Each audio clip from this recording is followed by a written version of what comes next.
discuss the bathroom and how to operate and use this bathroom properly and keep issues at bay. So the first thing you'll notice, your ventilation system. So you'll either have this type of vent, you might have more options or newer options, or you have a switch with a timer. Switch and timer is just the ventilation system. These panels are for a dryer unit, a little bit better, and there's more options you can do with this one. So like this one here, you have your dry, cool air, warm air, ventilation, high and low, and you can set timers. For the dryer mode, you'll come in here, you'll have the pole across the top. You slide this out. You can hang clothes in here also. Use a dryer mode, close the door, and it'll dry your clothes out while it's drying this. Normal operations, ventilation, summer, leave this on 24/7 is your best to help keep mold and mildew at bay. After your shower, you can use dry to help quick dry it if you want. Use the window, stuff like that. To keep mold from forming where you'll see it, it'll form here, here, these tracks, and along the bottom is the biggest places you'll start to see it. And then after that, you'll start to see it around the lip of the mirror. Use something like this. It's a cobby killer. Spray it. Spray the whole thing down. You'll let it sit for 30 minutes or so. Come back with a brush or a sponge. Wipe it off. Hose it down. You're good to go. Typically what I'll do is that once a week or so. And then after each shower, you'll spray with like a scrubbing bubbles. Let it sit to your next shower. Hose it down. It'll be good to go. You do that and you shouldn't have any issues with mold growing in here. Other areas to watch. So this is your bathtub. Two different types. You'll have the style that we're used to with the faucet, or this one, which is a circulation bath. This area here, make sure you clean that out. Your drain. So this one doesn't have it. Some of them have a mesh in here that pops out. You'll clean that. And then on the outside, you'll have a cover. It'll either be here or a track. But inside that, you'll always have a drain. This drain cover catch here comes off. You can make a bag for this or just clean this out. And then inside here, you'll notice there's water. If you're on a ship and you're underway, that water will start to dry out and you get a smell. So just make sure you've got water in there. When you come back in, if you smell something, fill it with some water and vinegar. Or you can buy these type of tablets and drop a tablet in there. And that'll help prevent the smells. You can do this in your toilet, your sink. You can do it in your bathtub. Anywhere it's got standing water. And it'll help keep that smell from coming through. Right? If you start to see this back up, you'll clean it out. This is Japanese version of Drano. It's better to use than American Drano. It is more designed for our piping systems here. So I suggest using this. Pour that into there. Let it sit. Flush it through. Make sure you put your cap back on. Close it off. And cover it. Periodically, you want to come over here. This comes off. And you can clean this out. Clean this out. Use like a brush or something. Spray it. Let it sit. Clean it out. Put it back on. One last thing to check is if you've got the dryer unit, it'll have a filter in it too. So this filter is here. Some filters on the side. Make sure you check that periodically also. You can use soaps, bubble baths, stuff like that in these tubs. Better to use the Japanese versions. These are two different styles. This is more for adults. These are for kids. These bath bombs, they come in different type of characters and stuff. You get a toy when it dissolves. They're fun for kids. If you use that, don't reheat it so much. And then periodically you're going to have to clean it. So what you'll do is you'll close it. Fill the bathtub till over this piece here. And they sell these types of cleaners. This is a powder cleaner. Right? So you just pour it in, recirculate it a couple times, and it'll clean it out. Right? This one's a little bit better. This one has a plunger. You put the plunger in, you'll fill it up full of water. Take this cover off, and you'll force it through here. Then you can recirculate it and it'll clean it out. You get a lot of bacteria and dirt and mold and stuff in the tub. Then you'll flush that and clean it. Then before you use the bathtub again, make sure you put fresh water in there and clean it out one more time.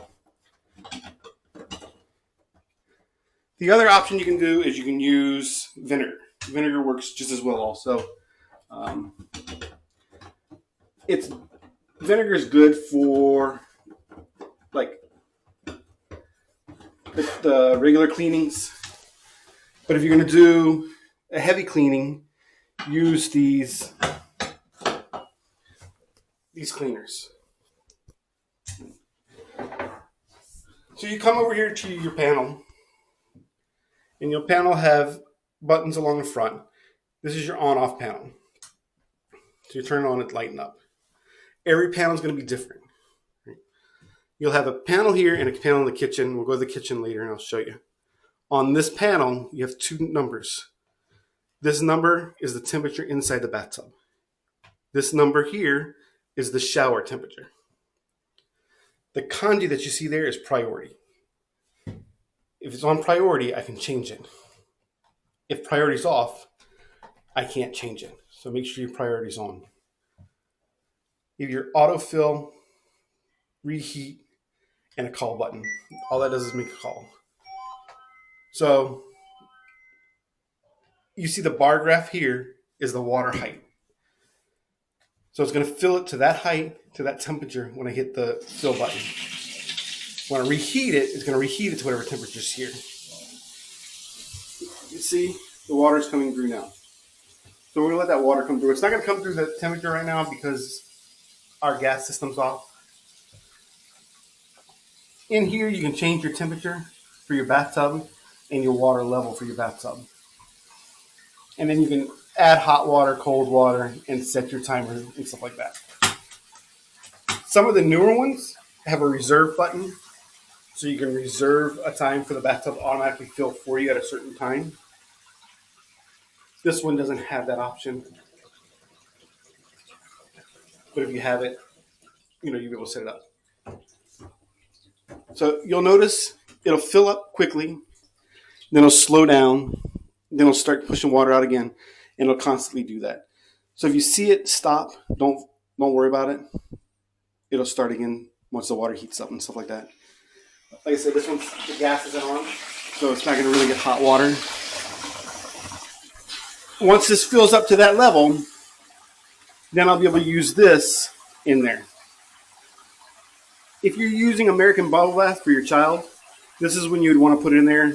That water will help foam up that bubbles. Or wait till it's filled, put your bubble bath in, and use your shower head to churn the water and get the bubbles to fill. Right. So once we've got this filled up, and we've got our bubble bath or whatever we're in there, and we know we're going to take a shower first before we get in the tub because we don't want to put our dirty bodies in the tub, you'll have these covers. You can either buy these covers or it might come in the house. Some of them are rolls like this. Some of them are actually harder. And this thing will roll out and it'll cover the top of this bathtub. And that's how you'll keep the dirty water out of here. So.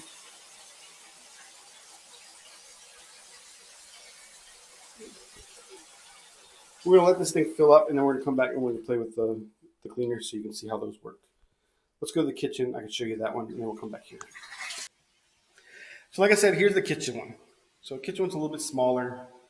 You'll be able to do a little bit more on this one than you can on the one that's in the bathroom. Some of them will have your reserves on here. That's what this is here for your reserve. Some of them have the reserve in the bathtub. Your sound to change the voice. And then in here, you'll have your setting of your time. Once you've got everything set, you can either set your reserve time for the bathtub to autofill, or you just hit the button. As long as the plug's in, it'll fill and it'll stop whatever level you got set. If you're cooking, you fill the bathtub and you realize, hey, I've been out here too long, the bathtub's gonna be cold, you can hit reheat and it'll reheat that bathtub for you. The number that you see here is the number that you'll get for your temperature for your sink here, and if you got a sink upstairs. That'll be that sink temperature. Same with the bathtub sink or your bathroom sink. All that hot water is here. The only hot water temperatures controlled in the bathtub are the shower and the bathtub itself. So let's go see how far that water's filled now. Let's see if we can start the cleaning of that. So the water's filled and it needs to be around 40 degrees. You can use bath water if you just use it for soaking and it's still hot. You can use that or reheat it up a little bit instead of using fresh water. So I'm going to use this one. This is a little bit better for this style. Right. Some of them have a single hole, some of them have a double hole. This one's got a double hole. The double hole is an inlet and an outlet. Right? If it's only got a single hole, you need to use a different style. So make sure you read the instructions and make sure you know what unit you have. Right? So we'll take this one. We're not going to be able to actually put it in this bathtub because it's cold water. But I can show you what we're looking at. Give you a little bit of idea. So this is what it is. You can see there's the powders inside there. This one here, the powder is in the bag. So,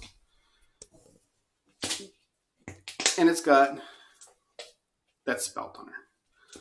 So what you'll do is you'll put this in the water, fill it up full of water, take that spout and you're going to put it over this hole here. And then you're going to squeeze and squeeze and squeeze and keep doing that for a while. And you'll start to see it come out the other side. Then you can take the powder that's left over and pour it in your bathtub if you want, or just dispose of it. After you've done that for a little while, you'll come over here and you're going to hit the reheat button and let it pull that through. And it should start spitting out any type of buildup that's inside those pipes. Doing that will help keep this water clean. When you fill it, you don't have to worry about bacteria in the water, and it's just safer for you. Typically, I'll say do this every couple months, unless you're using bath salts, Epsom salts, bubble baths, and stuff like that a lot. Because even if you don't hit recycle, it still has a chance of getting in there and getting stuck. So that's the way to take care of this. If you have any questions, you reach out to us and give you some more answers. I'm going to put some other cleaning supplies on here so you can see what we're talking about. All right, enjoy your stay.